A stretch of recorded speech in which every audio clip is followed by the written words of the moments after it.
En 2013, j'ai initié au Québec le développement d'un site qui aide les personnes dans la création de leurs projets à se sentir moins seules, à mieux passer à l'action et à trouver du financement. Je pensais qu'après 1 an ou 2, il aurait déjà été mis en ligne. Aujourd'hui, je réalise à quel point derrière ce premier désir de répondre à des besoins spécifiques, ce projet a tellement évolué pour s'inscrire comme une proposition sociétale beaucoup plus large. En effet, durant toutes ces années, je n'ai jamais cessé d'y travailler sur d'une part le développement de la plateforme, sur la faire connaître et aussi à continuer à observer notre société sur les plans politiques, économiques, technologiques, environnemental. Et la tournure qu'elle est en train de prendre ne me plaît pas. Et si rien n'est fait, le clivage entre les gens fortunés en position de pouvoir de décider et le reste de la population continuera à se creuser pour avant tout servir les intérêts et la vision des premiers. Le monde qui prend forme devant nous est un monde de contrôle, de confinement, d'assistanat, de déconnexion de notre corps, de la nature et de notre dimension divine, ou encore de dépendance aux nouvelles technologies. Et ceci dans l'illusion de servir le bien commun et sauver le vivant. Certains investissent des milliards pour vivre ailleurs, sur une planète déjà éteinte, et d'autres investissent tout autant pour détruire ou transformer peu à peu la vie sur Terre en une planète similaire. Que faire ? Avoir peur, se révolter, critiquer, manifester ? Ce sont des étapes nécessaires à la remise en question, à partir du moment où elles sont suivies de propositions et d'actions conscientes avec une approche différente. S'inspirer de la sagesse du passé, revenir à l'essentiel, simplifier et l'adapter aux enjeux contemporains en servant un but clair et commun. Quand je vois comment l'humain peut mobiliser ses compétences, sa passion et son génie pour rendre l'impossible possible, comme vient de le faire cette compagnie en rattrapant en plein vol et du premier coup une fusée de 200 tonnes.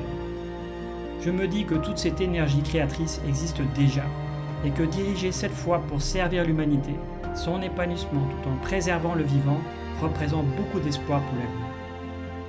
Il n'y a qu'à oser, voir grand, s'y mettre pas à pas et ensemble.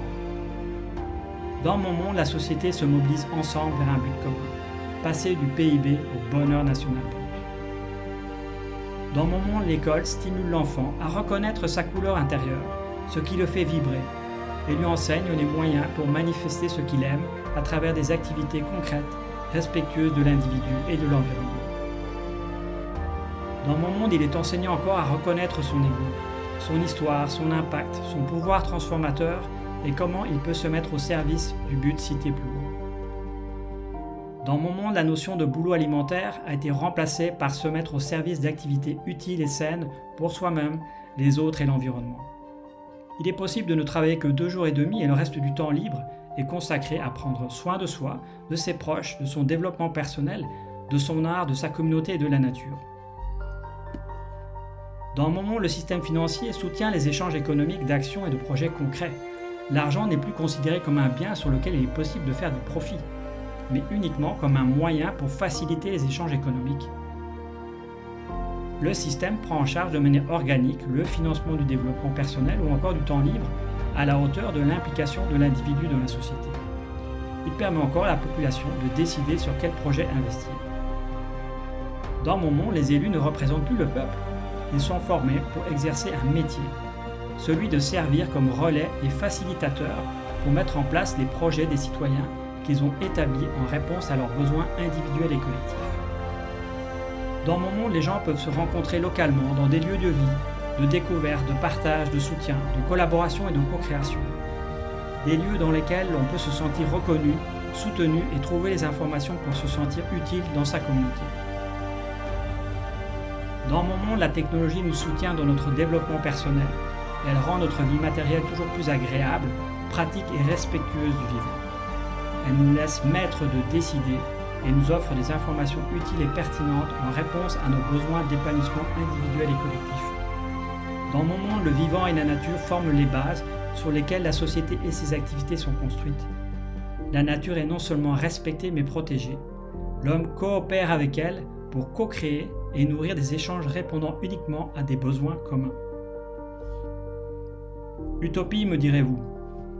Vous savez pourquoi cette minorité de personnes fortunées réussissent à obtenir ce qu'elles veulent ? Parce qu'elles se concentrent et se mettent en action uniquement sur les buts à atteindre. Plus de profit, plus de pouvoir, plus de contrôle, plus de reconnaissance. Notre attitude est primordiale.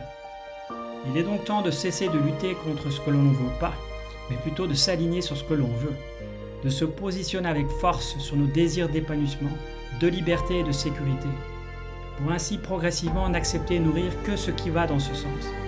Il suffit juste qu'un petit pourcentage de la population consciente et déterminée ose s'aligner concrètement et fermement avec cette attitude pour allier toutes les forces vives qui n'attendent que de se mettre en mouvement. Je réalise que le projet sur lequel je m'attelle avec d'autres depuis toutes ces années n'était juste qu'une préparation. Et c'est seulement aujourd'hui qu'à travers ce premier travail, il sera possible de manifester la vision qui l'accompagne. Alors, quel rôle voulez-vous jouer dans cette période charnière ? Voulez-vous faire partie de ce petit pourcentage prêt à oser s'aligner sur ce que vous voulez vraiment ? Faites-vous déjà partie de ces forces vives en attente de passer à l'action ?